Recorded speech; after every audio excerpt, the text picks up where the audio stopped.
Start. अध्यक्ष जी, सरकारी अक्षेत्र का स्थान महत्वपूर्ण होने के कारण जनता द्वारा उसके कार्य संपादन का सामान्य रूप से और उसके औद्योगिक संबंधों का विशेष रूप से निरंतर निरीक्षण किया जाना स्वाभाविक ही है।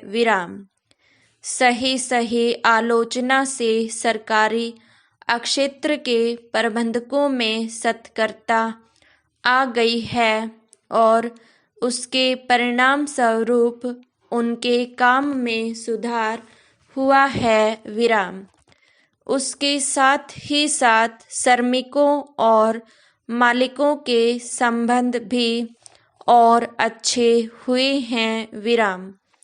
मुझे विश्वास है कि अच्छे औद्योगिक संबंधों की स्थापना से सरकारी अक्षेत्र अवश्य तरक्की करता चला जाएगा।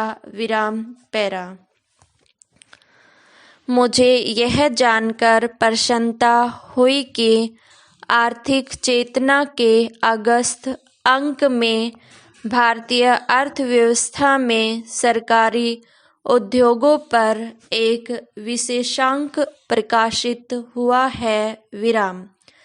सचमुच इस देश में हिंदी आर्थिक पत्रकारिता का गहरा अभाव है और इस दृष्टि से आर्थिक चेतना हिंदी आर्थिक पत्रकारिता में एक नया योगदान है।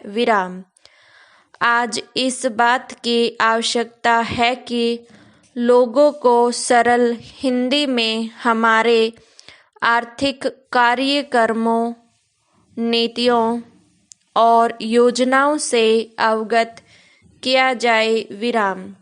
जब तक जनता और सरकार के बीच इस प्रकार में आदान प्रदान की समुचित व्यवस्था नहीं बनेगी, तब तक हमारी आर्थिक उपलब्धियों में गतिरोध बना रहेगा।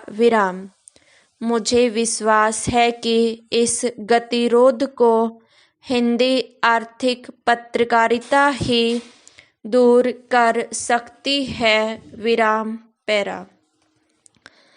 भारत का हमेशा यह आदर्श रहा है कि मुल्क आज़ाद रहे और प्रजातंत्र कायम रहे।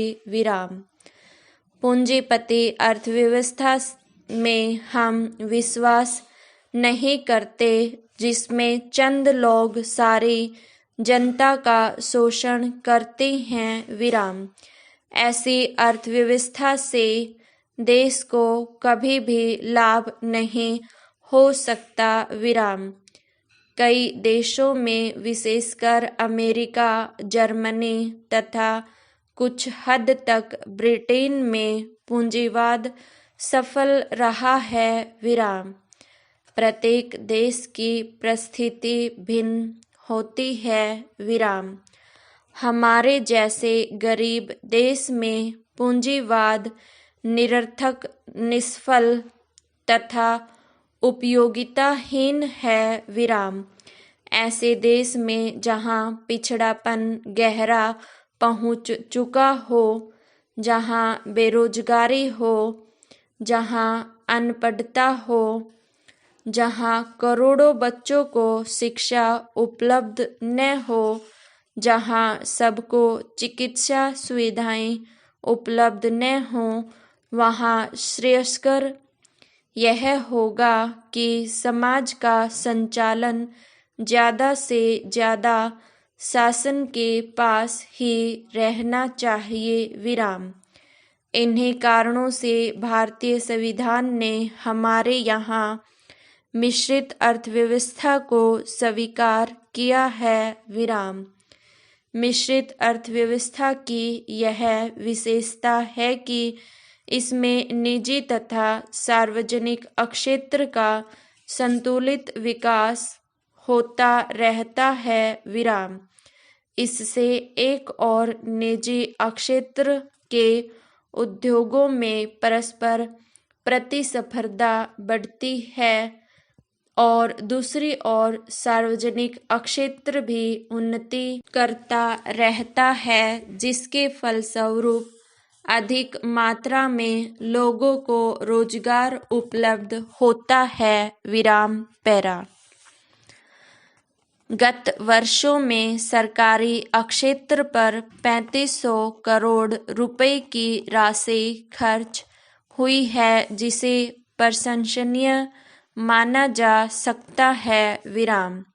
इस विनियोग ने भारत के औद्योगिक विकास की नींव डाली है। विराम। यद्यपि इन सरकारी उद्योगों की कार्यप्रणाली में सुधार करने तथा लाभ एवं उत्पादनशीलता बढ़ाने के ज्वलंत प्रश्न हमारे सामने हैं, तथापि आशा है कि निकट भविष्य में इन सार्वजनिक उद्योगों से अधिक लाभ होगा तथा उत्पादन बढ़ेगा। विराम।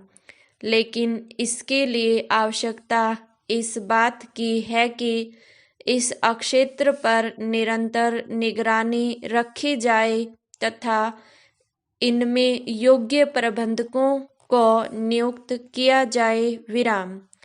तभी इस क्षेत्र को हमारी अर्थव्यवस्था का लाभप्रद घटक बनाया जा सकता है। विराम।